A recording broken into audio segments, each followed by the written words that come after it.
listening to Inclusive AF with Jackye Clayton and Katee Van Horn. Hi, and welcome to the Inclusive AF podcast. I'm Jackye Clayton. And this is Katee Van Horn.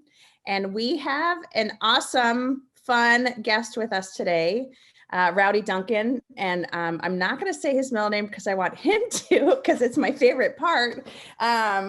So Rowdy, thank you so much for joining us. We're really happy to have you here. And we're doing a little bit of a crossover today because Rowdy is a podcaster as well. So we are podcasting on our end this time, and then we'll go visit him on his podcast at some point in the future. So we're doing this is a slight crossover, if you will. So Rowdy, thanks for joining us. Would love to start off with just a little bit about your identity. So who is Rowdy Duncan? And you have to tell him your middle name too.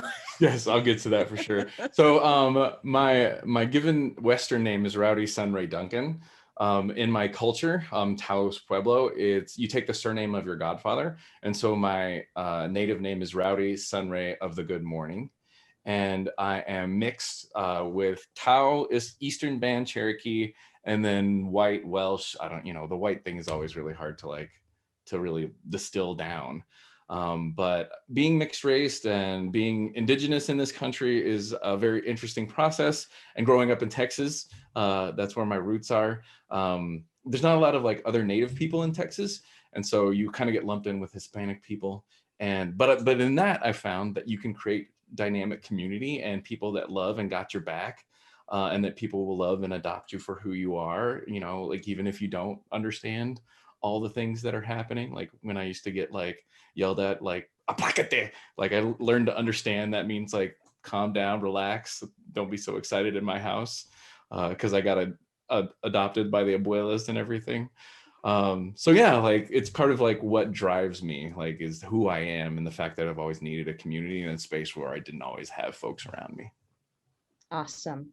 And tell us a little bit about what you do today. So obviously you have your podcast, and I'd love for you to share a little bit about that, but also what your day job is, what you do as a grown-up.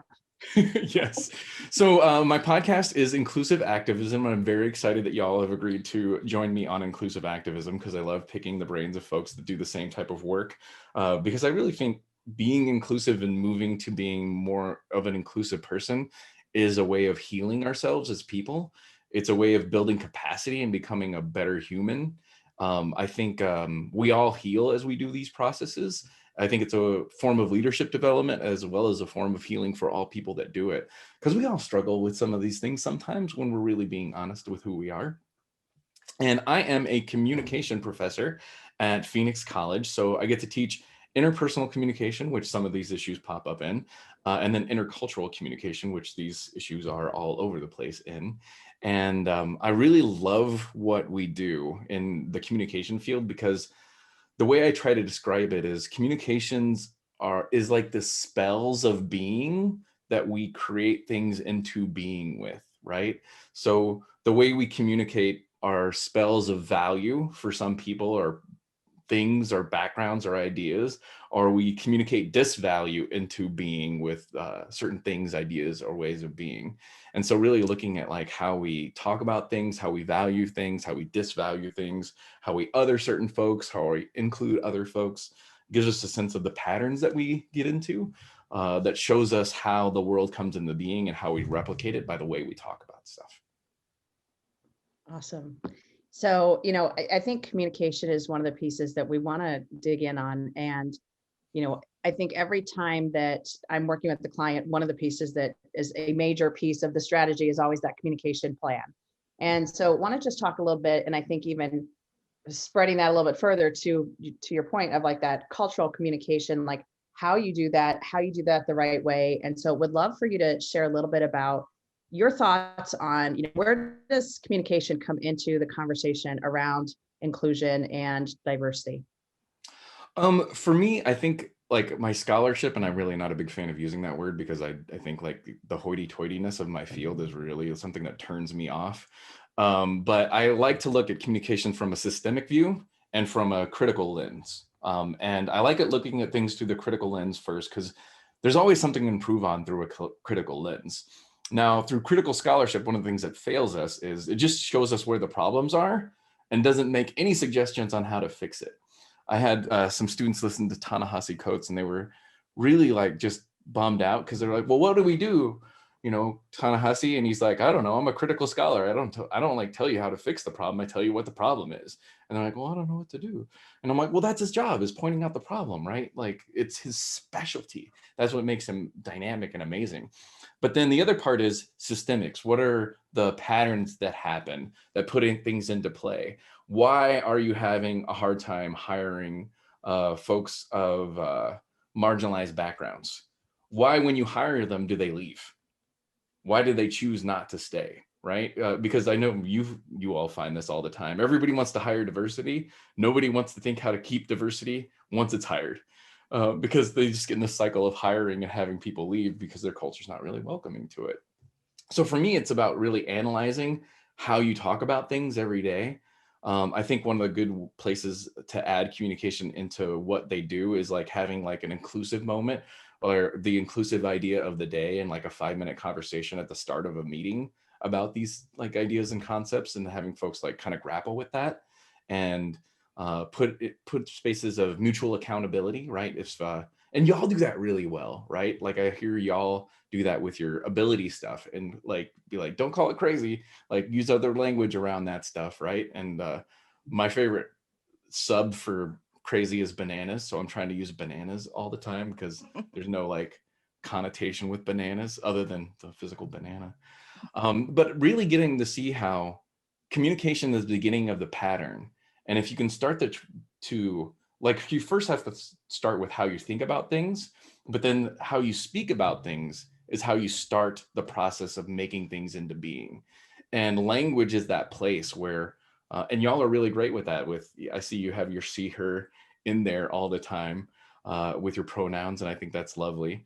I love that, and I do that. But coming from indigenous cultures, we don't always say and do those things because that wasn't a big deal for us. Because we were just like, oh yeah, this person's two-spirited. And they're like, what does that mean? And I'm like, it means they're just two-spirited. Like they're just different. And that's cool. And we should ask them questions because they see the world different and they'll teach us stuff. So I'm kind of like in a middle space where I want to adopt those things or like come from an indigenous perspective of it's perfectly natural and maybe doesn't need to be talked about all the time. So I'm kind of in that middle balancing space, but it's really, for me in my work, I love trying to get people to change how they think about talking about things and challenge, hopefully first and foremost yourself, because everybody loves pointing out what everybody else is doing wrong.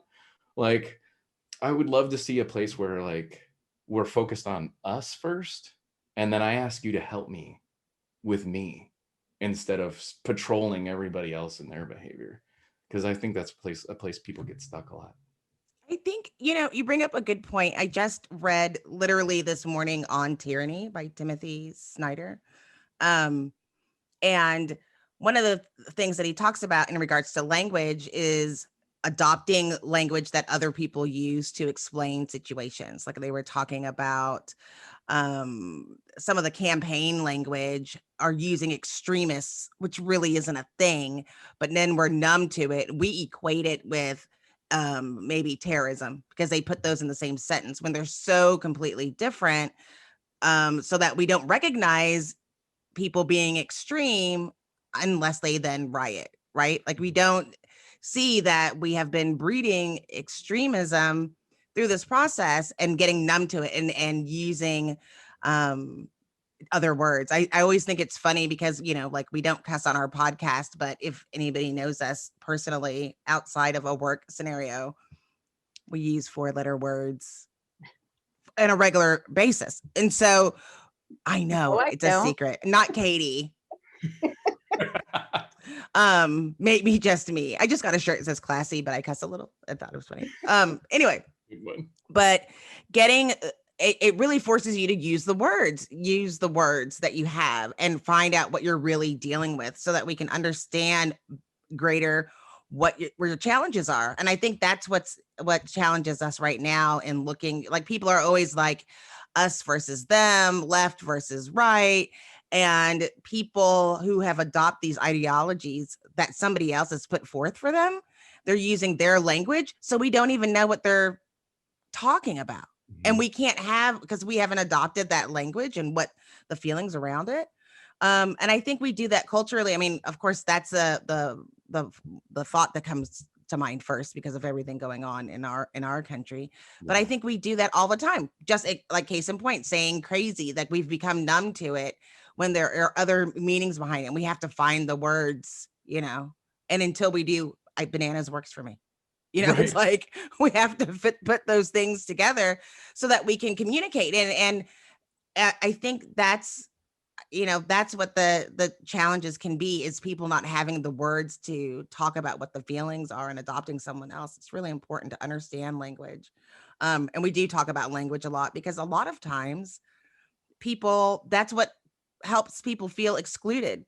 It's like one word, one sentence. And that loadedness, right? Or that, like, that articulate. You're like, oh, like, can we just agree articulate's not a great adjective anymore? Let's just put articulate on the shelf for like a generation or two. We'll come back to it when it isn't loaded anymore. Right. Because it's got that loaded like derogatory othering part of it now, right? And I think seeing and noticing that's really important. If y'all haven't heard it, Brene Brown did a podcast talking about what had happened at the Capitol and phenomenon of dehumanization, and how the phenomenon of dehumanization is really something people use and exploit to create the systems and the patterns that we're seeing. It was really fascinating and some good stuff for me in trying to be more empathetic for folks that are not understanding or why they may be stuck in the places that they are.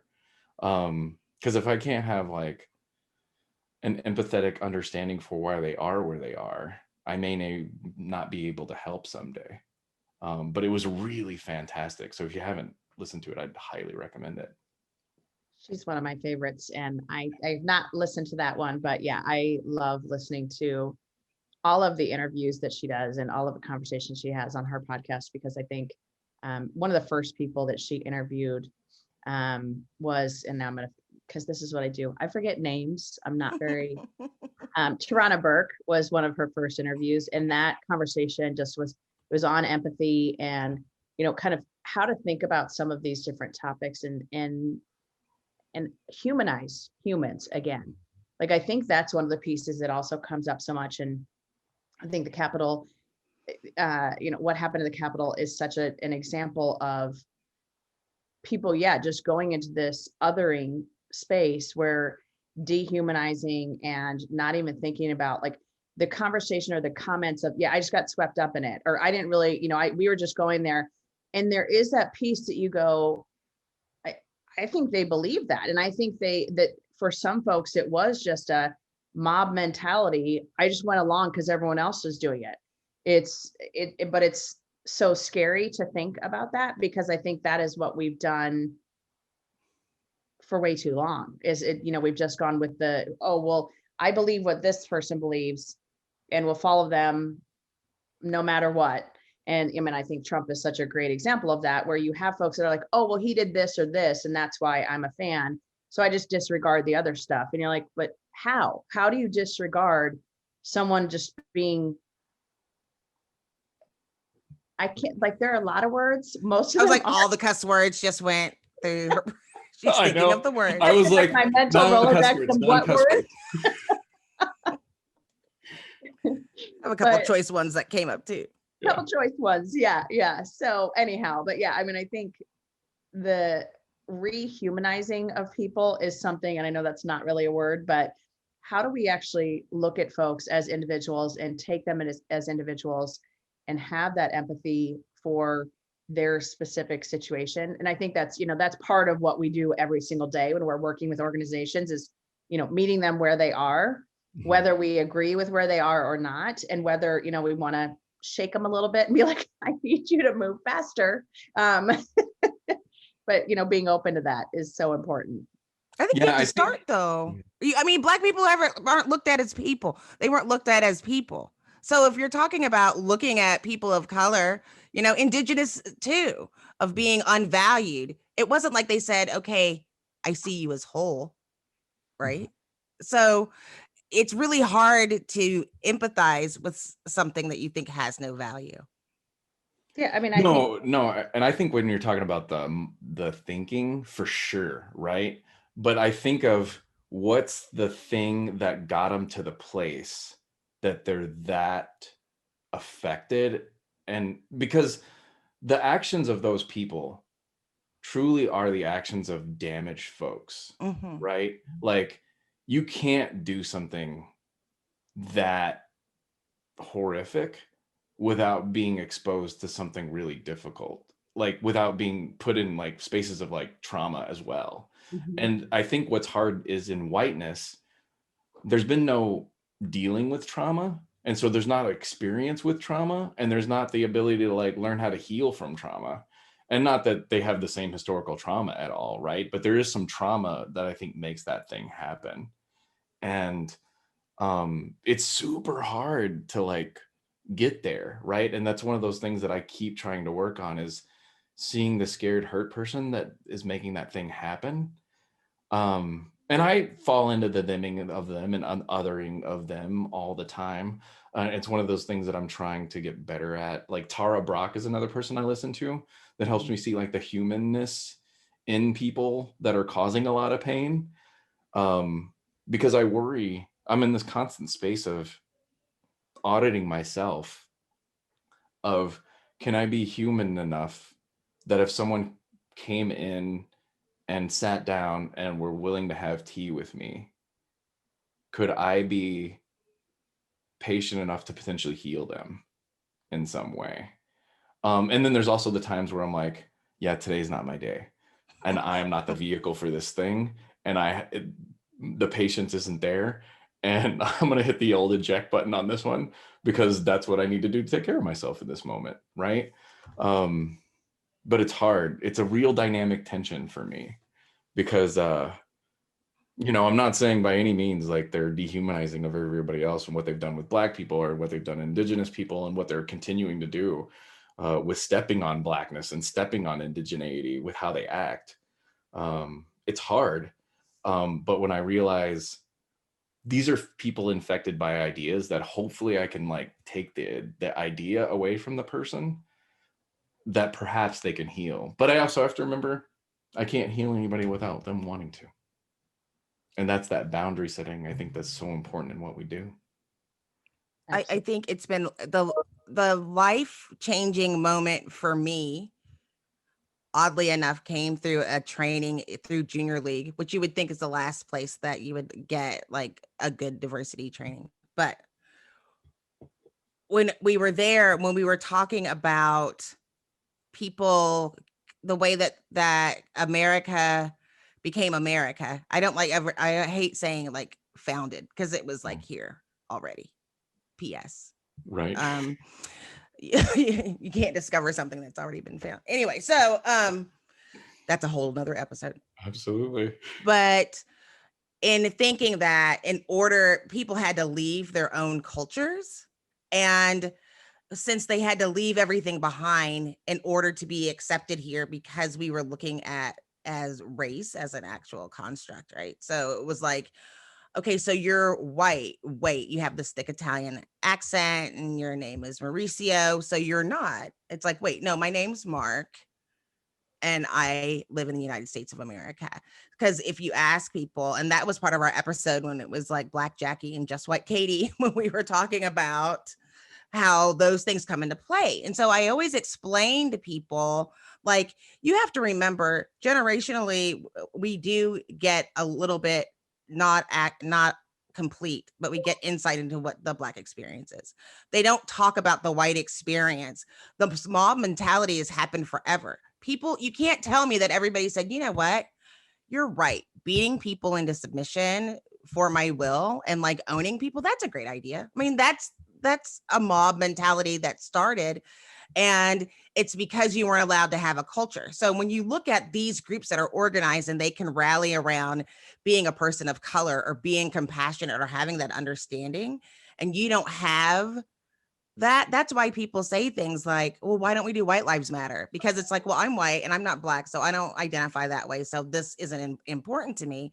And I explain to people like, this happened to you too, because Yeah. you've been told lies since the very beginning. And so on the one side, it's, generational trauma. On the other side, it's generational lies that people really believe. And so in diversity, we talk about meeting people where they are. We have to open up and accept their truth. And so some people think I was owed this and promised this, and this person isn't. And that's what I've been told my whole life, and generationally, that's the way it's supposed to be. Like, they believe it as much as I can say this is a pen. And so I don't think I can heal people, but I think by listening and having them share their story, they can get better insight. And I think those things are coming to fruition. And I think all of us, as we're talking in the diversity space, when we're meeting people that seem to be really adverse, I mean, there's your sign to start asking questions, So why do you feel that way? How long have you thought this way? Where did that come from? How does that working for you? Without saying anything. And then all of a sudden they'll say you're the best diversity trainer they've ever had. Right. Right. I think that's the magic. It's funny too, because I think when you say what you say, like, I have a friend, his name's Calvin Terrell. He's been one of the folks that helps me so much with what I do. And he's like, all like most white people that came here were refugees. Like, pilgrims weren't awesome folks. Like, let's be honest. Like, these folks were so weird that they're like, I want the freedom to restrict people so much that I have to sail halfway across the world that is unknown at this point, so I can enact more oppressive rules on people, because they think what I'm doing here is so weird that we want to go and do that there. But like, that's what colonization has done to white people, because again, there's not been a lot of discussion about like how white people have been colonized. I mean, those are the folks that have been colonized the most and longest, like, as white people. And that's like probably why we're seeing so much dysfunction, because like they have no connection to a sense of indigeneity, or they haven't had an experience of what is so amazing about blackness. Is like, blackness was like a thing that arose without a connection to land as a survival technique that was soul based only. Like, it's funny because everyone wants to indigenize stuff, and I'm like, I want to like engage in a process of blackness, because like there was something that happened at a soul level that created a sense of connection and wholeness and community as a survival technique to some of the most horrific things we've ever seen. Like, I'm like, I want to engage in blackness. Like, I want to like see spaces of like blackness. I want to see like practices of blackness where people like adopt some of these things to, again, I think, become more whole people.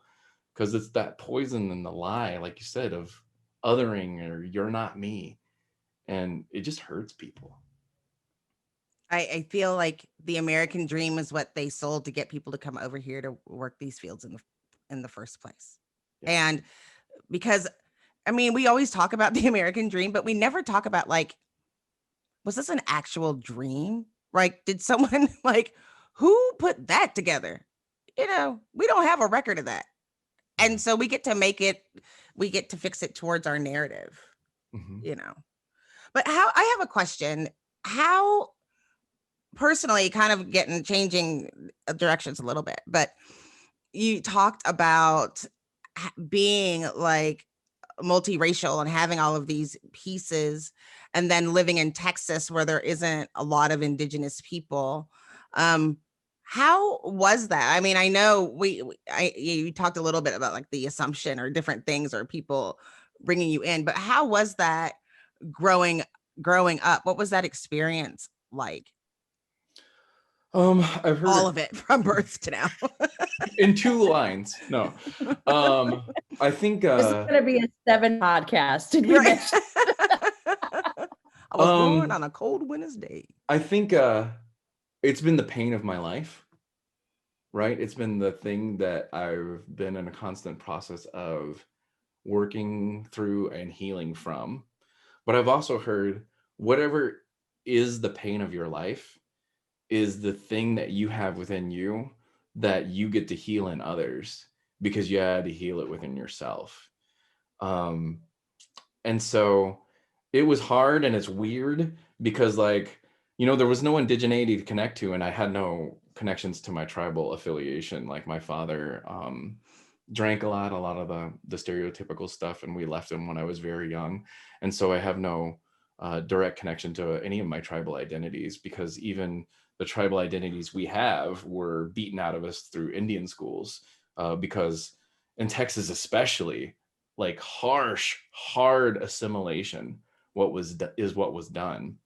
And so going back to my great grandmother, like, she was just kidnapped from an area called the Big Thicket, and then dropped off hundreds of miles away 7 years later, and then had to find home. And then we were always taught to hide our indigeneity because we were afraid of, like, our kids getting kidnapped. Like, that was the only story of indigeneity we had. So it was hard, but the gift in what I had is that I always needed people. And so I learned how to get adopted by people. Like, I learned how to integrate, not assimilate, like, and bring my sense of selflessness into this new space. I learned how to practice, like, a form, like, cultural humility, and that I'm always in a learning space. I also think that, you know, I recognize that, like, I think I know how not to do what's appropriation, Mhm. because, like, I've never really been in a culture, but I got adopted and became families of this culture by their own words. And so I know, like, how not to do appropriation, and that is just to be family and within groups, right? Because, like, you know, I've had so many Black folks that just adopted me because they're like, God, it must be really lonely out there for you now that I know you and your background. Get on in here. You're part of us, right? Like, same thing with, like, Latino, Hispanic, Mexican folks, right? They just adopted me and brought me in. And that's a big part of what Native cultures have done historically too, right? Like, there were women that were like, screw patriarchy, I'm going to go join this tribe. Or there were like, folks like fleeing slavery, right? And you're like, okay, well, you're Seminole with us. And that's just what they did and how they did it. And I think when you get down to brass tacks of humanity, that's how it can act. But it's hard because, like, there's so many silos of difference that are keeping us so separate. And there's this notion of you have to have or be part of this group to be safe. And that's not true. Like, when you got family, you don't need millions of dollars or 7 homes. Like, you just got people that got your back. And so you don't have to be scared because, like, you've got family. Like, and family doesn't have to be what could be at times the toxic people you were born into, you know, like, family exists in a much bigger space. But yeah, to answer quickly, I would say it was hurtful and hard. But then also, it's been the lessons that I get to teach in my classes to different companies and things. And it's also a way of, I think another thing of what we do when people ask, like, you know, why should we have diversity training in companies? It's really a form of operationalizing dissent, because dissent and the ability to be like, hey, that's wrong, or hey, I don't agree, or hey, this is problematic, is what always has to happen in really truly inclusive spaces, because we're going to make mistakes with this stuff over and over again all the time. And, like, really creating an operation for dissent, really valuing what dissent brings to an organization and people to really come to best decision within a consensus is what we're trying to do. And I think that pain has also become my gift. That's like a whole TED talk. It definitely is. It's a lot of stuff to, like, attempt to unpack. So I'm curious to hear from you. How the heck did y'all get into this? I mean, that's kind of how I got into this. How We did lost y'all the bet. I bet you can't fix whiteness, classism, and sexism. Go. The 7-part podcast. Well, I've been talking a lot, Katie. How did you get into this work? kind of by happenstance a little bit, but not. So I'm the youngest of kids. Grew in Ohio. We moved when I was about 10 years old.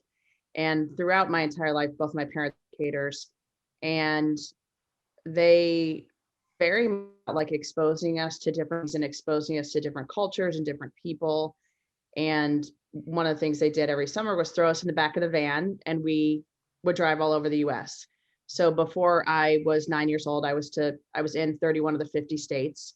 And yes, we went to the museums.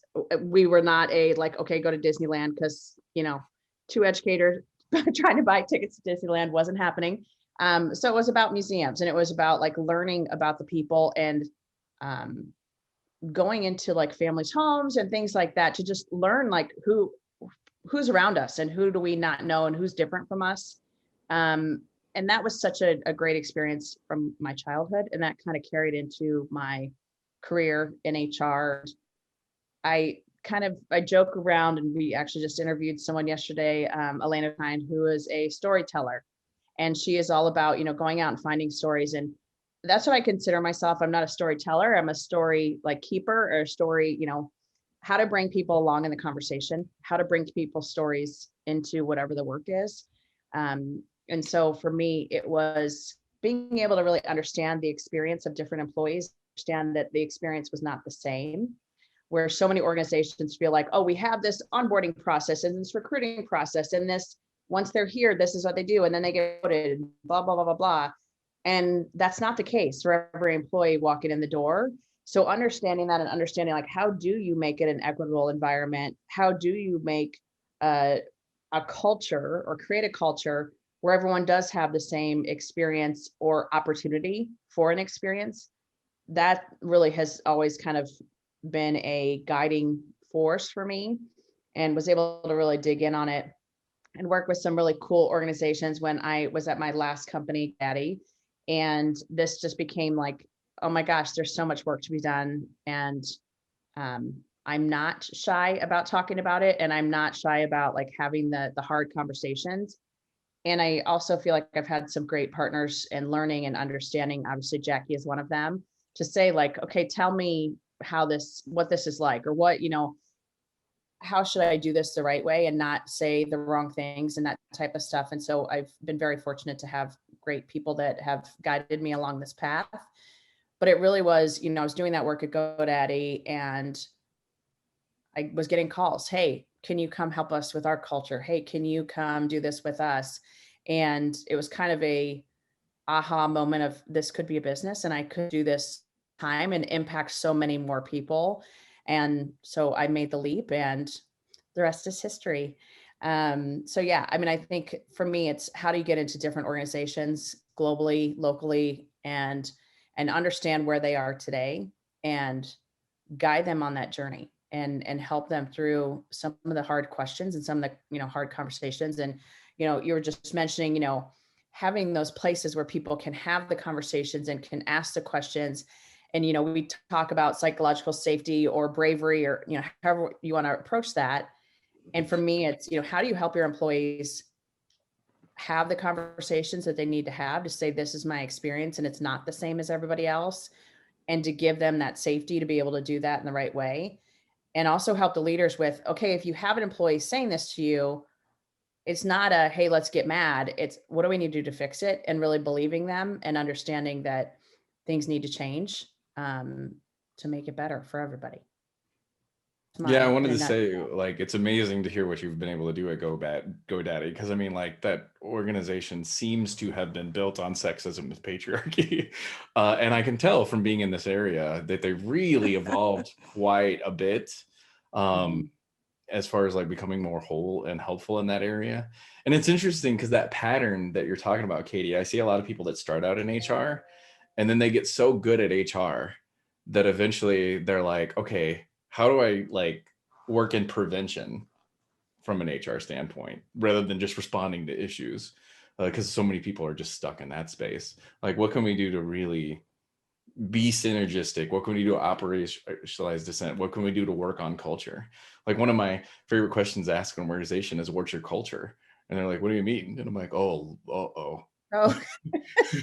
Like if you don't know, then whatever it happens to be is your culture. Like unless you have an intentional idea of what this is and you're working to reinforce the concept and move towards a culture of blah, you'll never get there. Absolutely. And I think, I think that's where so many HR folks and, Jackye and I interact with some of them, unfortunately, on a very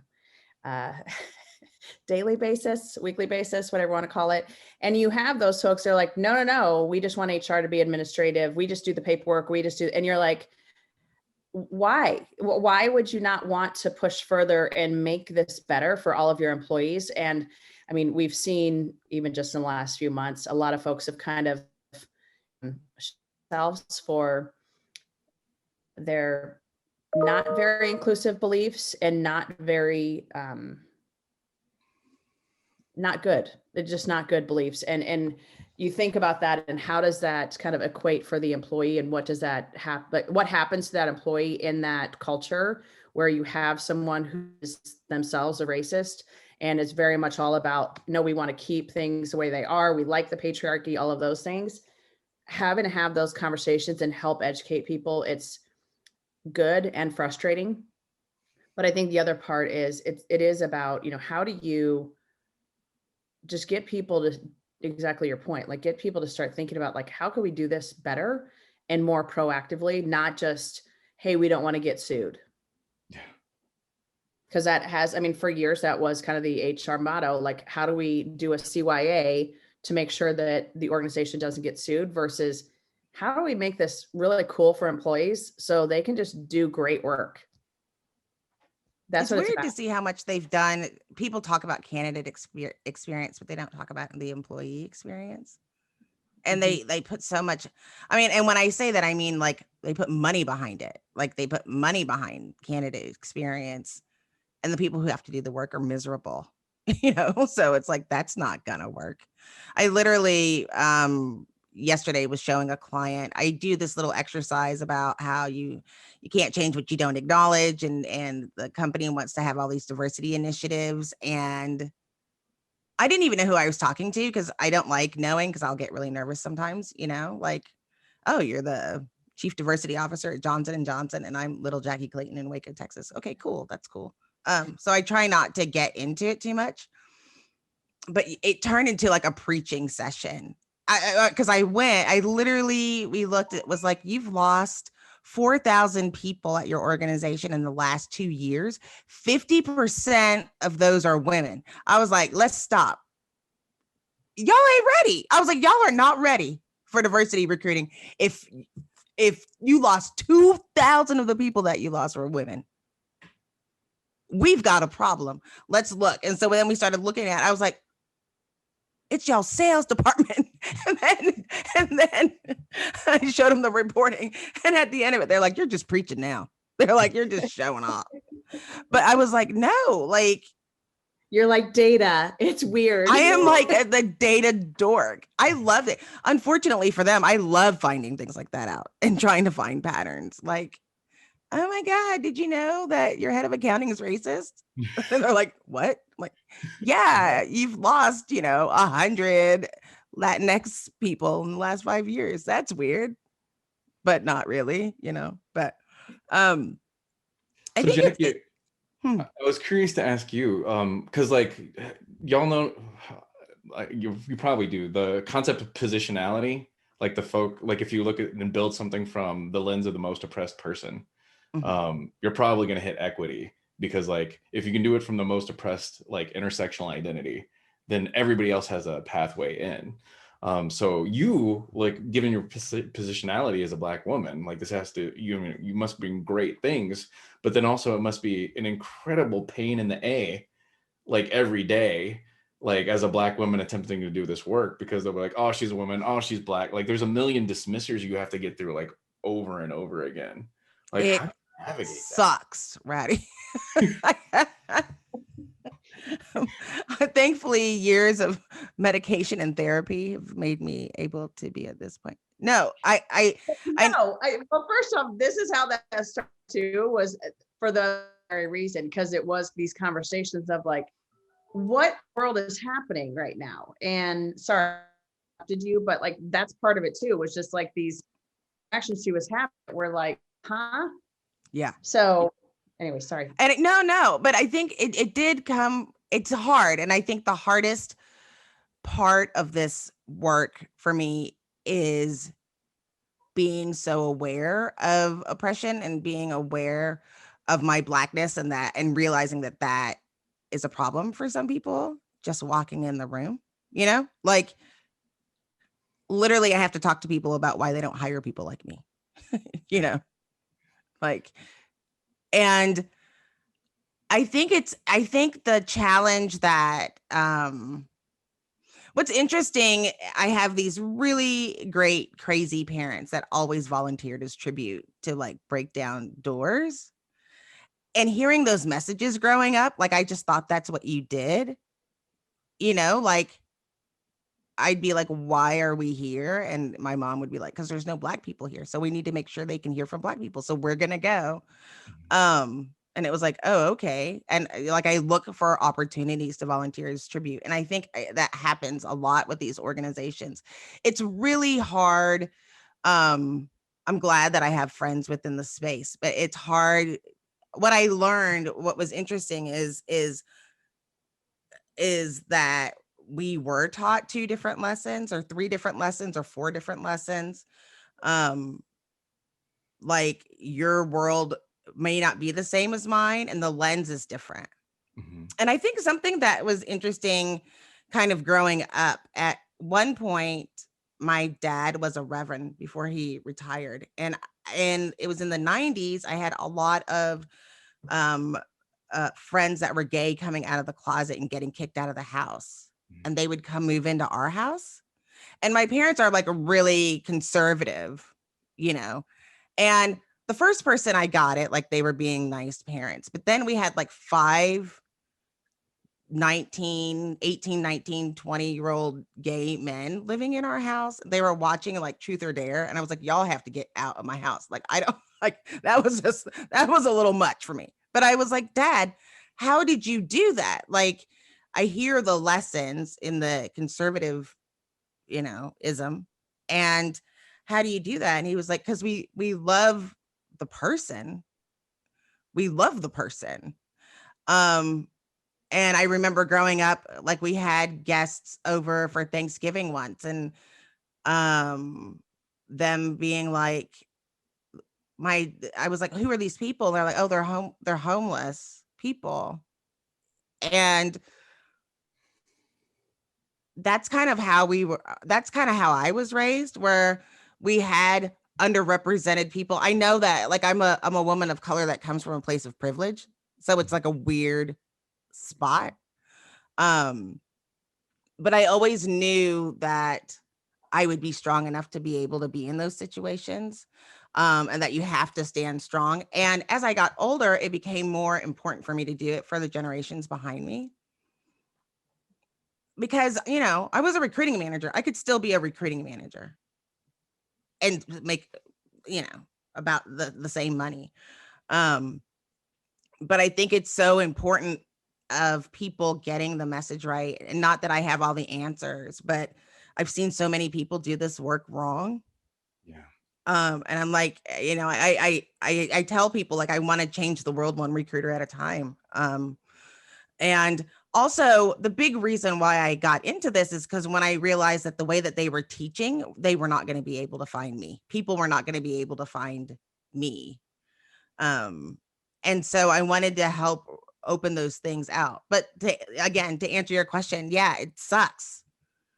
And there are days where I, at least once a month, I feel like calling in Black. Like, that's what I call it. Be like, you get a Black day off.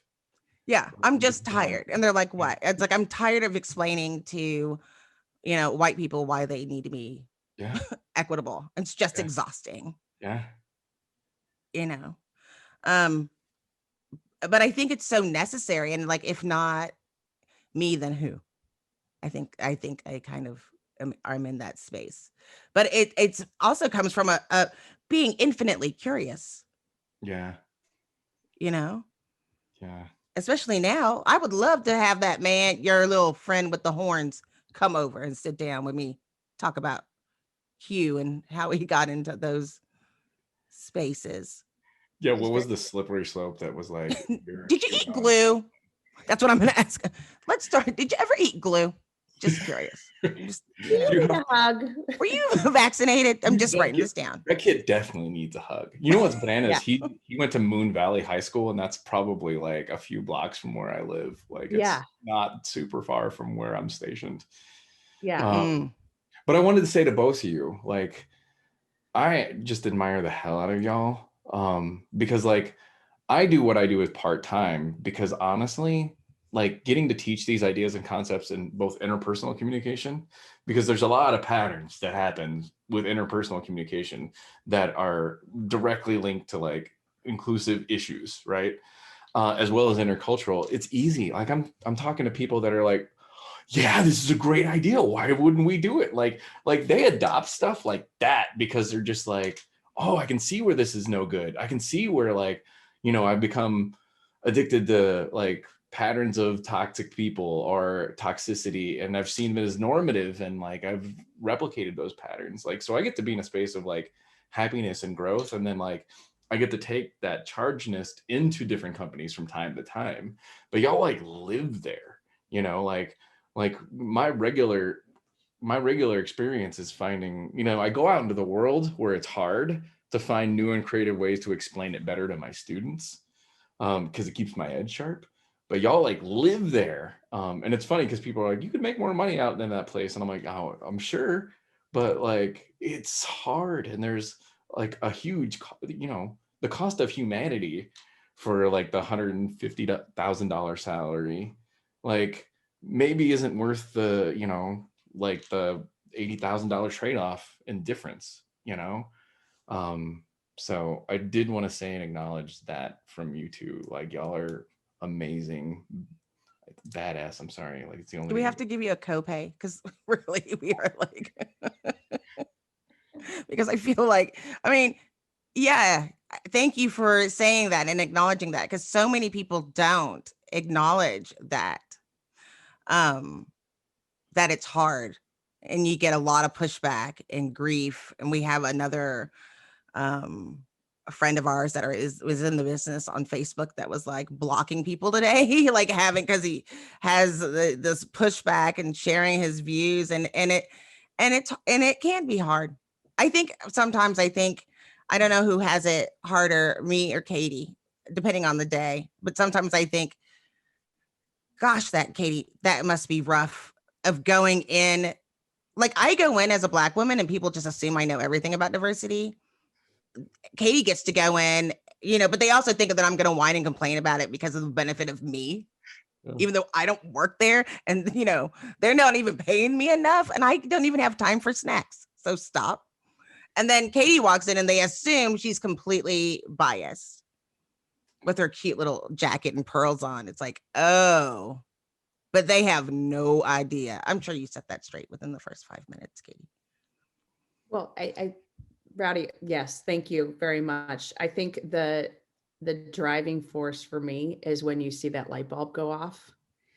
You know, the one, and I use this example often, sitting in a calibration meeting. So where you're talking about employees on different teams and how you rated them from a performance review perspective, and having a leader correct another leader who's speaking about someone who is a woman of color and saying, oh, she's aggressive, she's this, she's that. And having that other leader go, yeah, that's not the language we are going to use.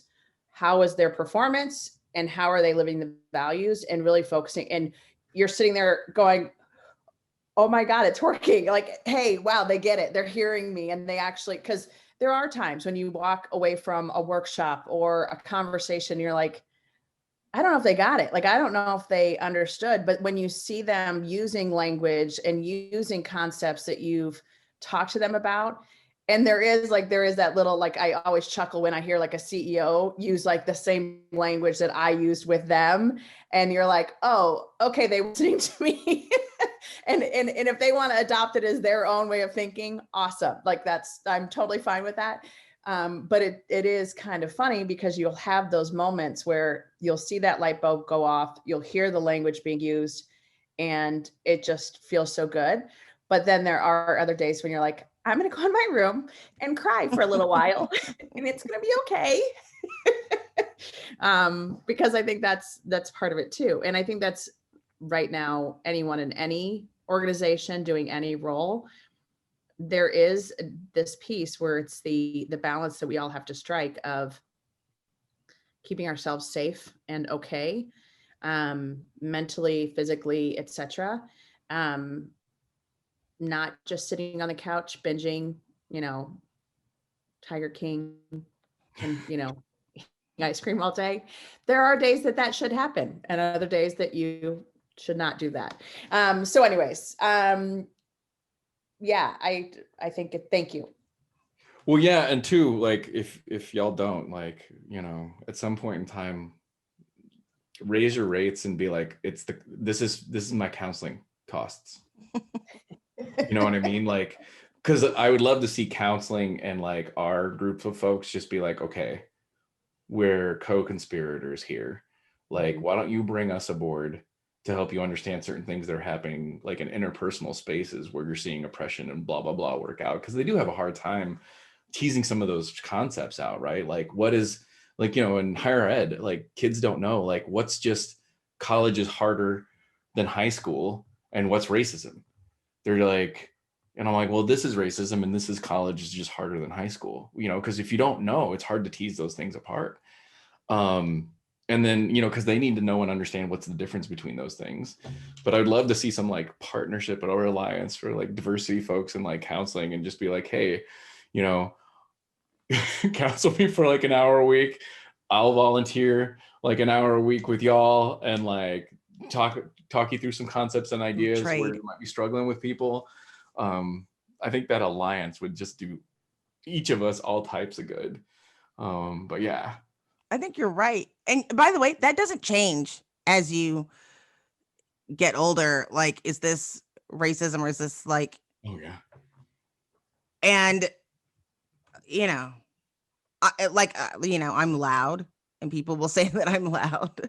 And so then when I'm angry, I'm sure it's louder, the worst thing that someone can say to me is shush, you're being loud. Right. Then I just like, having to hold it all together. But then you have to sit and say, okay, was I triggered? Was I responding to something outside of what was going on? Or were they trying to be the tone police? Right. And trying to control me as a Black woman? Or was it a combination? And do I care? Right. That comes into play a lot. Well, I think just being in a space where you're like, am I loud or am I just extroverted? You know what I mean? I know I'm loud. Like, can you ask the question? Because like extroverted and loud are loaded linguistically incredibly differently, right? Like my college president, he's a Black man. And like we've had a lot of conversations of like, well, what is racism? And what is like things in a system that are just difficult to adapt to, because he came to the Maricopa system outside of like me being within it. And so we've been able to have conversations with like, well, this is like, some of this is institutional resistance to change. Some of this is racism. Like, how do you tease those things apart? But you're right. Yeah. It's just one of those things that's just, you're always in this diagnostic process. And like, again, that's just exhausting. And it's so much of a cost of our humanity.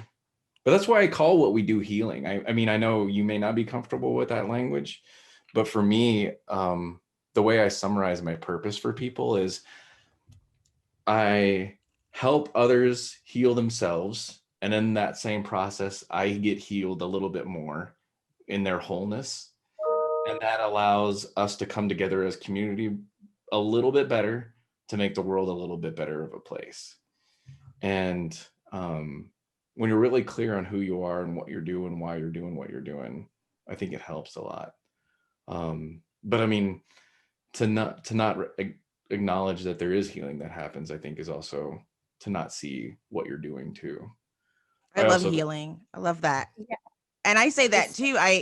It took me a lot of years. I probably had been doing it for 7 years before I realized that so much of what we do is internal work. And so many people are afraid about being called out that you have to open the door and hope that they do the exercises kind of, like to Katie's point, like, oh, they did it. Like you have to kind of hope that they can have that revealing. And then you also have to realize that some of these things, you are opening up trauma that you didn't realize. I mean, me and Katie did a session together with a client, and do you remember, like 50% were crying? We were talking about being young women in business and um having that come back. And then one person, I was like, oh snap, because one person was like, I didn't realize that until just this minute. I was like, oh no, like we totally need to call Oprah quick because we went all the way there. But a lot of it is internal. And once you realize that, it's like, what else have I been ignoring? What have I been suppressing? What have I been a part of? And you're not going to do that in a half day, 1 month. It's bringing things to people's attention. And I think I had the conversation yesterday, like I am pain averse like everyone is. And we're talking about what was going on in Trump losing, he's not on Pinterest anymore because okay, they just had to get their logo on the board. No more arts and crafts from Trump. How No much was he more. posting? Was it like workouts? I Or don't like, think he was, but no more chicken Kiev Yes. recipes. Yes, workouts. That's what he was. his Pilates routine? Here's how the hamburger goes memes. out. Yeah. Obama memes. So, but it's like at the same time, it's like I like the devil, I don't want people to be silenced. If they do that to them, they could do that to us. And I was like, I don't want to have to open up an account somewhere to try to find out what people are saying. And it's always a big thing of, it is the healing of letting them know what the effect is. Like I always go back to like Maslow's hierarchy of needs. How is this affecting me? And now that you have that information, because I don't think people, it's one thing to say, oh, we need to overturn the election because Donald Trump won it and people cheated. It's another thing to say, I thought I was going to be killed. I had to call my husband and tell him where their will was. Like, I don't think anybody wanted that to happen, right? And when you realize that's what we're seeing now, people coming out of the open, now realizing the effects and the impact of what they do. Now, that is an extreme situation, but I think everybody has pieces on a personal level where we are opening up wounds with our work. And we also have to do it within the jobs that me and Katie do. We have to look at it from a corporate perspective. And it's hard because you have to reel it back. Like we're not going to have abuse day in diversity class. And how does that make that? But we know those are things that are there. And so you have to have a lot of various resources. And so that's kind of hard sometimes to manage. But it comes back to what we said, kind of what you were mentioning at the very beginning, that these are hurt people. There's a lot of hurt people that've got a lot of mixed messages that they wrestle with. And it's a lot more comfortable to pretend it's not there. When people bring it to your attention, they respond in different ways. Yeah, I mean, so much of it is hurt people, and like, again, like talking about those folks, like to give away so much autonomy, so much of your own power, and to just follow, like the guy with his feet on the desk of Nancy Pelosi was like a retired firefighter, but like when you look at like, that was a regular dude who was just like a firefighter. And like now, like they're talking about like sentencing folks up to 20 years, like another thing, my friend Calvin Terrell, who we get to hear about from hopefully Katie, when he talks about privilege is an isolating force that makes you think you have to hoard and accumulate power and resources to the point that you don't need any other human in the world. What a sick way of seeing the world. As humans, as pack animals, like that's so antithetical to the human experience. Like the idea as a male that like I can do masculinity so perfect, or that I can like so good at patriarchy that I never need women ever again, except for as like sex objects. Like how sick is that idea? And like how infected must I be to believe in it? And like, I'm still in that process of like, because that I still have the same reaction. You know, I'm on your podcast, so I'll say it. Like when I saw the 6th, it was much worse than 9/11 for me. Much worse, right? As a person of color, as someone that identifies as like Native American, Indigenous, like I don't get to go anywhere else. This is home. Like I can't go to Europe. Like this is my land, and I'm not giving it up. Like it was much more traumatic because like this is like a member of your family coming into your room and threatening you.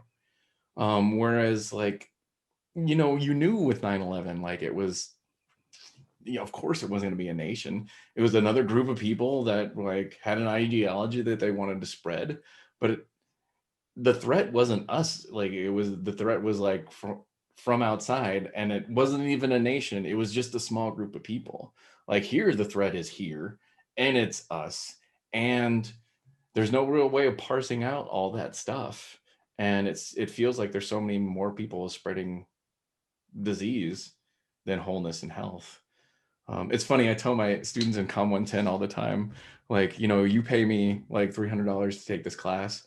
Like, it's funny because like a CEO, I'll charge like $5,000 to do the same stupid class, like like stuff, but they'll like have to pay me $5,000 to go through those processes because their ego won't allow them to enroll in a $300 class. You know what?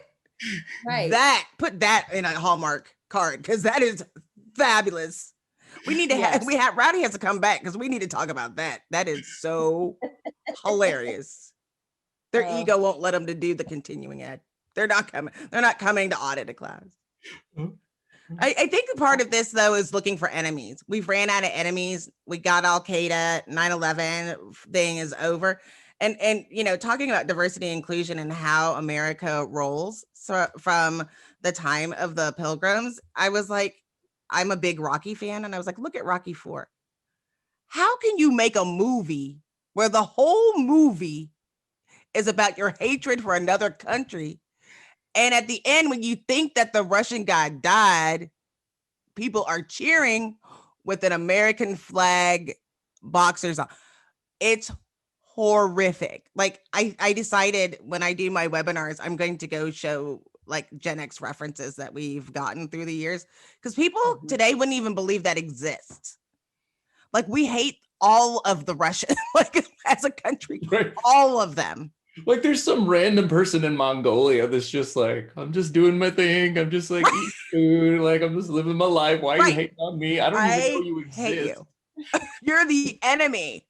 Right. You know, like, and we had a whole culture of that. And now it's like, okay, who do we hate? We'll just, you know, we'll just eat ourselves.